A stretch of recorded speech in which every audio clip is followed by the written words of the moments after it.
Previously on Crash Bandicoot Warped! That's a thing in every game. Although, I don't remember if that's a thing in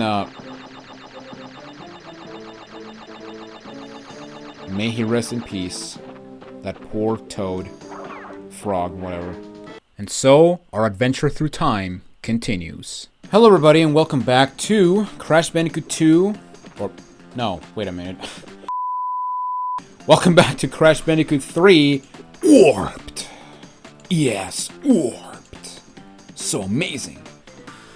Last time, we basically did the second area of the Time Twister, and we defeated Dingodile, and we got ourselves a double jump. A very useful ability, I'll say that right now. In this episode, we're going to be moving on to the third Time Twister area, or the third area of the Time Twister. Now, before we begin... Okay, as you can see, we have 2 color gems to claim in this one, and...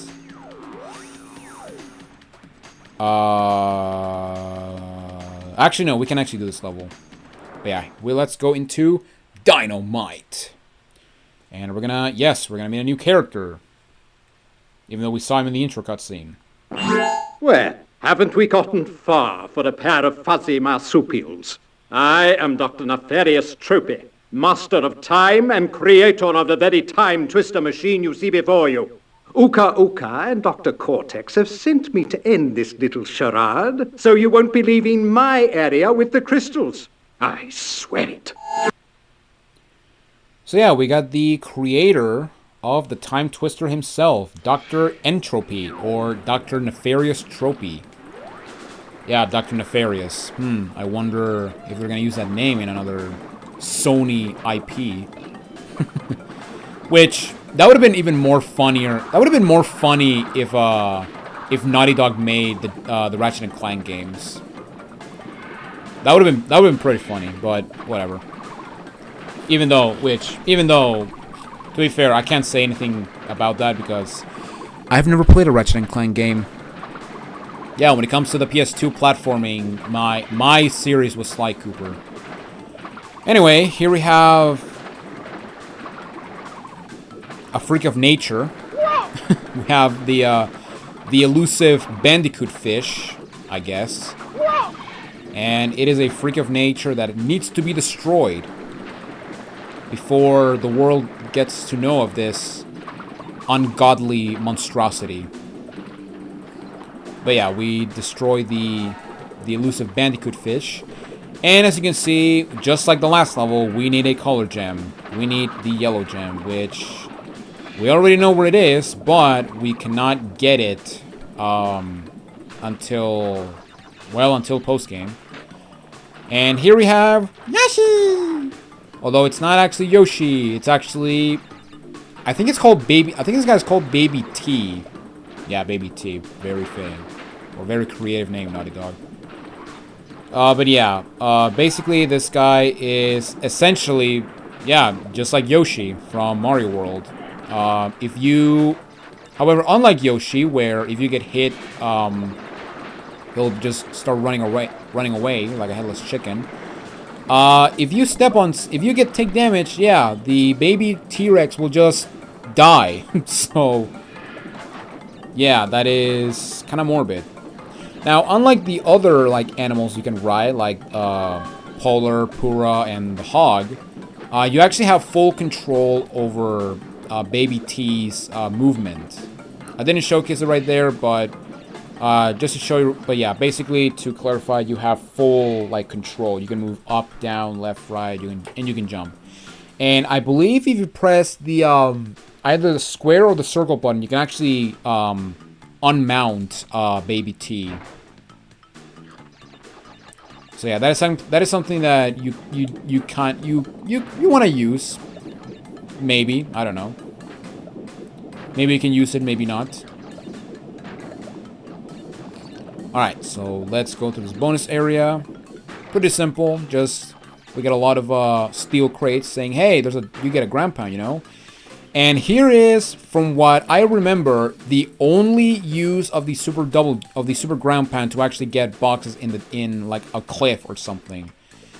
And yeah, that's it. That is literally all you have to use. That is literally all that it is for the the super belly flop. I'm not gonna lie, that is very disappointing.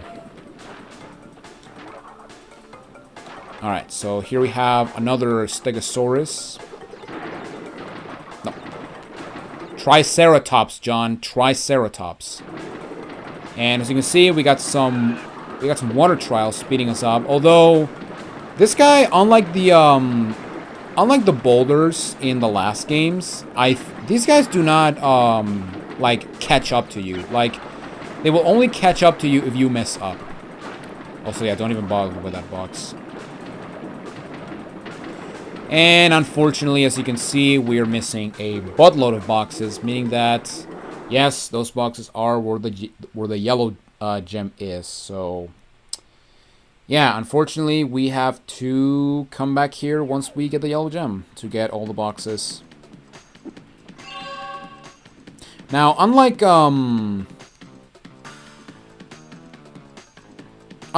Crash 2, where I'm going to skip like bonus areas if we don't have what it needs to get the box gem.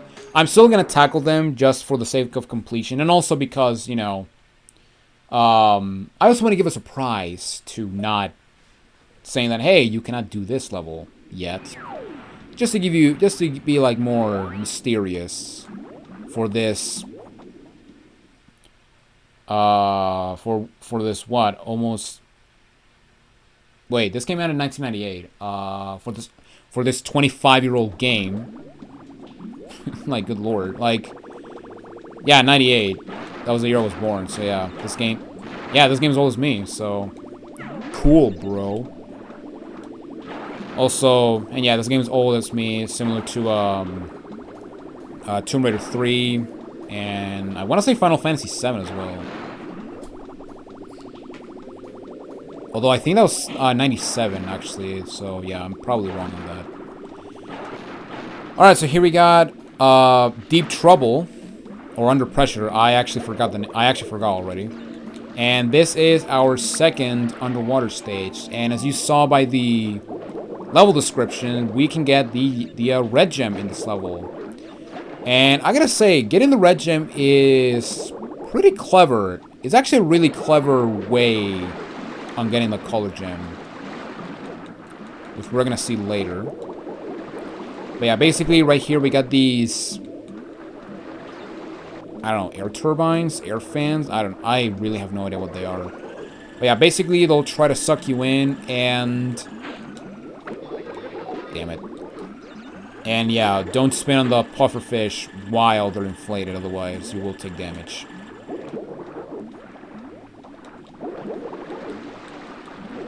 Alright, but yeah, basically these things will try to suck you in. Like, I'll show real quick. Like, I'll get close to it, and yeah, you may notice Crash is starting to get a little sucked into it.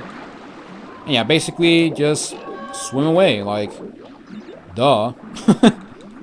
Like, what else can I tell you, you know? Like, if something is sucking you in, just get away from it, you know? That's like a no-brainer, you know?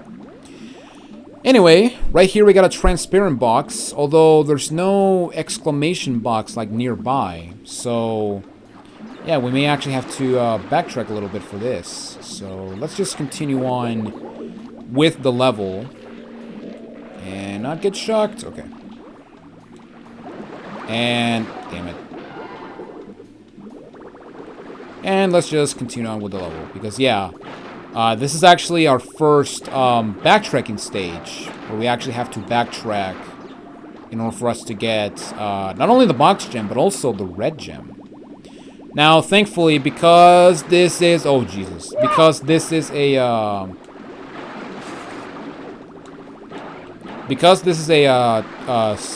side-scroller level, it's not as bad as other stages like...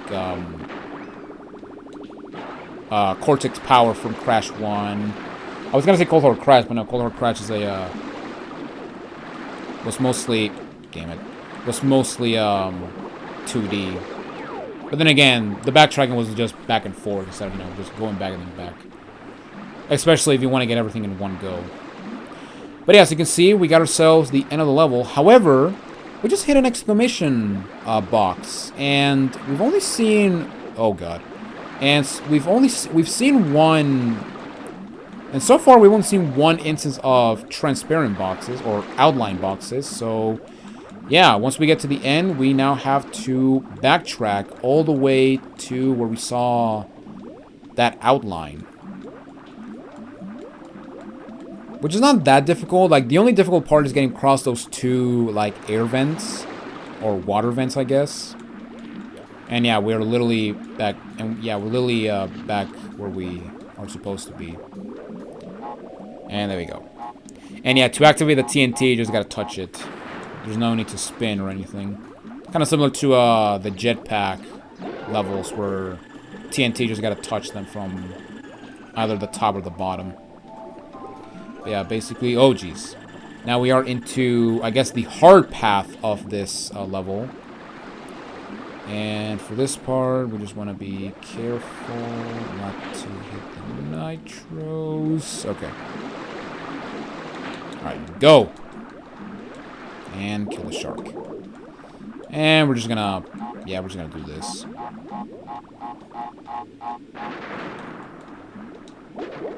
What? How's that even possible? Okay. That was a thing. And here we got 3 vents. And this should be it. Yes. And we get the box gem, as well as the red gem. Very nice. And we just dip our underwear. Not our shorts, but our underwear. That makes sense.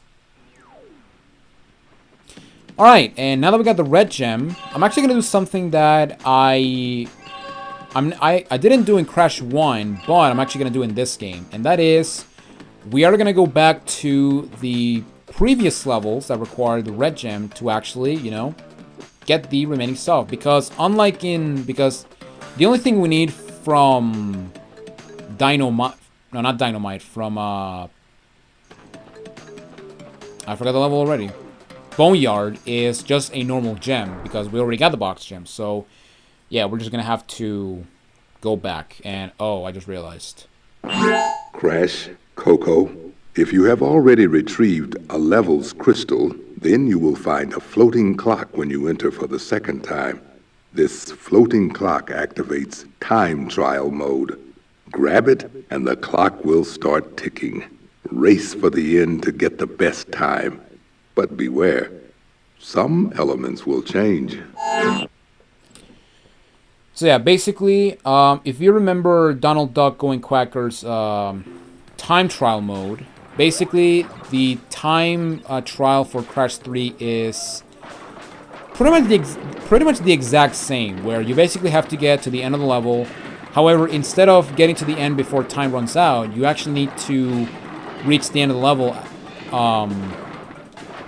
before a certain time to get the unks. Now, I guess I'm gonna explain this when we actually like deal with time trials, but there are 3 types of time trial relics you can get at the end of a time trial. The first one is the Sapphire relic, which is the blue one, which is essentially a good job. It's basically like a symbol saying, good job, you did it. You did the bare minimum. Congratulations, you are a winner. You are winner. Essentially. However, the next reward is the gold relics, which you actually need to get the gold relic to get the final gem of the game. Or the final clear gem, I guess. And then we have the very difficult platinum relics, which they are essentially bragging rights. The platinum relics are the absolute hardest relics to get. And yeah, they're essentially bragging rights. Like, you literally get, with the exception of Crash 4, It's About Time, which you are required to get the platinum relic. In these games, you literally get nothing for getting the platinum. Alright, so now we got a huge chase with a Triceratops, and here we get the one thing I really don't like about this game, and that is the chase levels. I hate the chase levels in this game. Because unlike in Crash 1 and 2, where the camera is fixed so that you can actually see what's ahead of what's coming up, in this game, they do actually, like, make the camera, like, they actually do change the camera angle, but they don't do it enough. Like, I feel that the camera is a bit too close in this game in comparison to... I'm gonna die. I didn't die. But I feel that the camera is way too close to Crash in this game in comparison to Crash 2 and Crash 3. And I've died so many times in not only this version, but also especially the Insane Trilogy because of the wonky hitboxes. But yeah, basically this game... But yeah, basically the chase levels in this game, or at least the chase part of these levels are absolutely atrocious. I hate them, and they are the worst part of this game by far when it comes to the normal platforming levels. Especially when you do the time trial, because you get little time to react in some of these instances where you basically have to have like the reflexes of a god to actually like know what is coming up.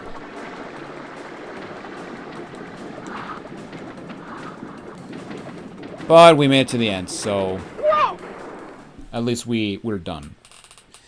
And there we go. That is Boneyard, and with that we have 100. Well, we have gotten every single crystal and gem in the first warp room, or in the first area of the Time Twister. Now we are missing the second area, but it requires the purple gem, so yeah, we're just gonna have to wait until we get the purple gem. Oh hey, look at that, the purple gem. Let's get to it. Yeah, we get 2 color gems back to back, which is kind of cool. Yeah. So, you pesky little rats aren't going to back off, eh? Just you continue to gather crystals and see what I do. You haven't done anything, Entropy. Unless, you know, your minions... Oops, mouse on the screen. Unless your minions, like, are the ones, like, you know, throwing some explosive, you know, some fiery explosive. But anyway, here we have High Time, which is probably one of the hard... This level is actually, pretty difficult, actually. Well, at least to get the Platinum Relic. But, yeah, we're not going to talk about, getting the time trials. Instead, we're going to talk about, getting the stuff. Damn it. Yeah, we're going to go back to the warp room because this is actually our first level with a death platform. So yeah, we actually... So yeah, similar to Crash 2, we basically need to get to a specific one of the level without dying. So that's basically what we got to do.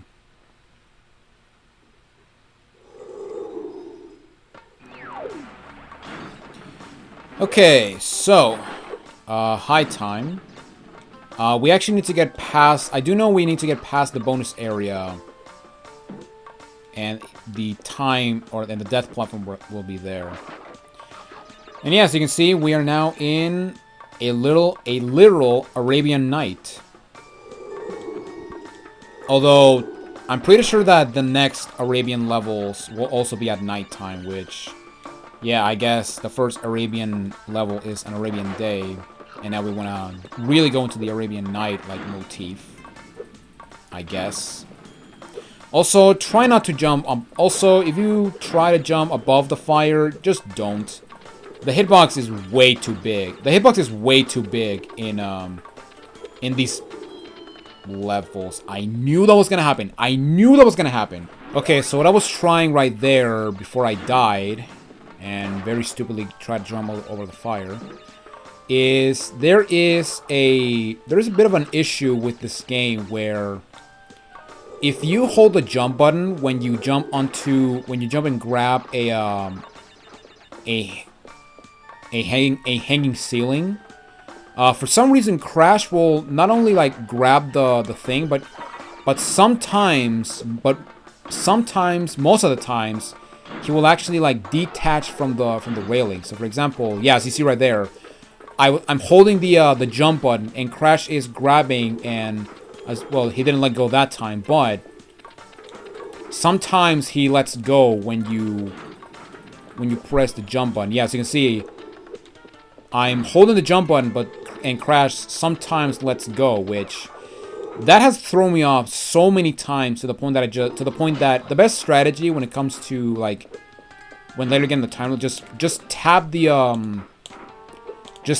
jump button. You may notice that Crash's jump is a bit too short, but it is high enough for Crash to actually grab the railing. Alright, so let's destroy these boxes. And let's kill the scorpion. And over there we got the checkpoint. And past that monkey, it's actually the death platform, so yeah, we're getting there. So, but before we do that, let's go ahead and get the bonus platform.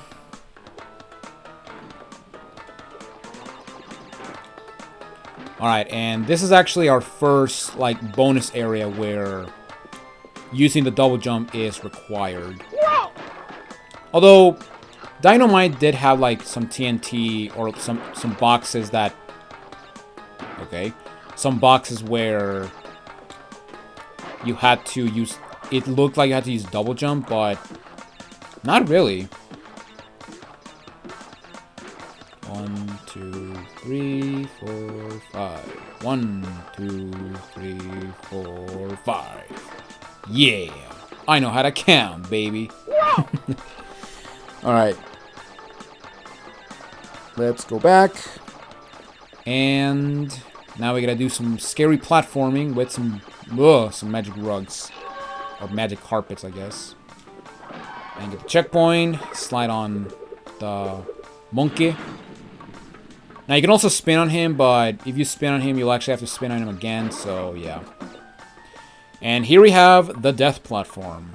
So let's ride it and make our way to the purple gem.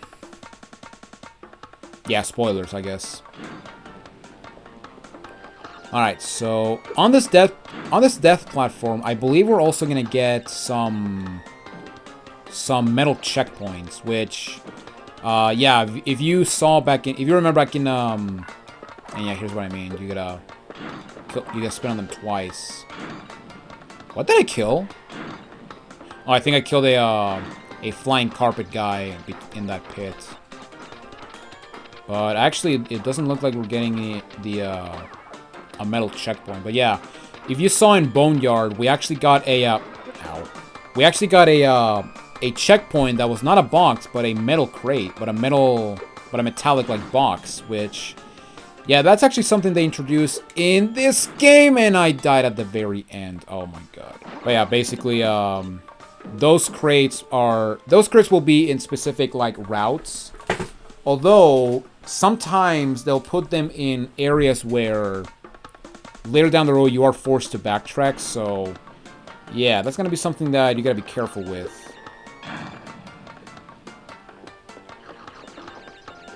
Alright, so let's try this again. And I wish I could have the ability that you get from Entropy, but... Well, we'll have to wait. Because, yeah, defeating Entropy... Once we defeat the next boss, we're gonna get one of my favorite abilities in the Crash series.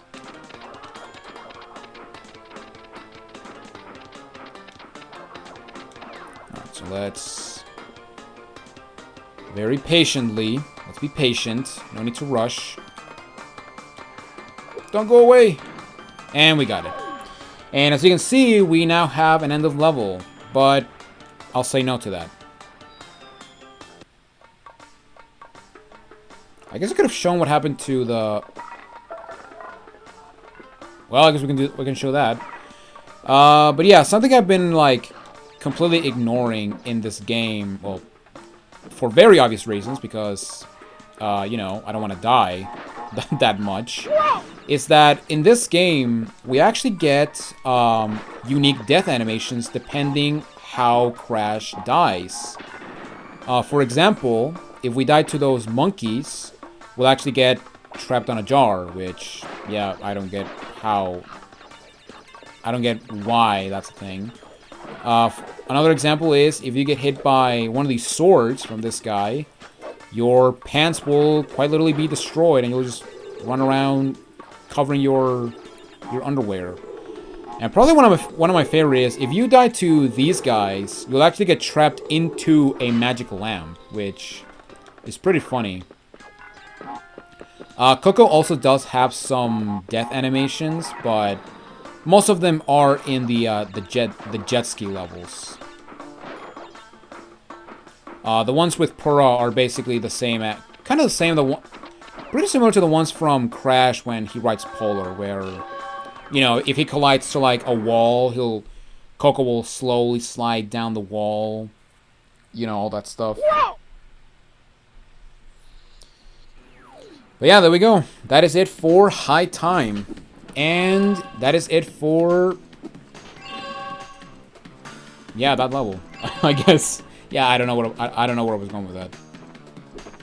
Alright, now before we continue to the next level, which is Road Crash. And then we got Double Header, okay. We are actually going to... actually, we're at 27 minutes. You know what? We're going to leave this episode right here. Yeah, we're actually not going to finish the third area in this episode. We're actually going to do it in the next one. So yeah, now it's time for the variety, I guess. As, yeah, probably next time we're going to start the third area of the Time Twister. But yeah, we're going to leave this episode here. Alright then, everyone. That's going to be it. Actually, I'm going to say right now as I make my outro, but... yeah, that's going to be it for this episode of Crash Bandicoot 3. Next time... that is a good thumbnail. Next time on Crash Bandicoot 3, we're going to be returning to the third area of the Time Twister. And we're going to get the final gems of that area, as well as finishing things off in the third area of the Time Twister, and also defeat the boss. But until then, this is Jonathan Wolf, and I'll catch you guys in the next one. Take it easy, everyone.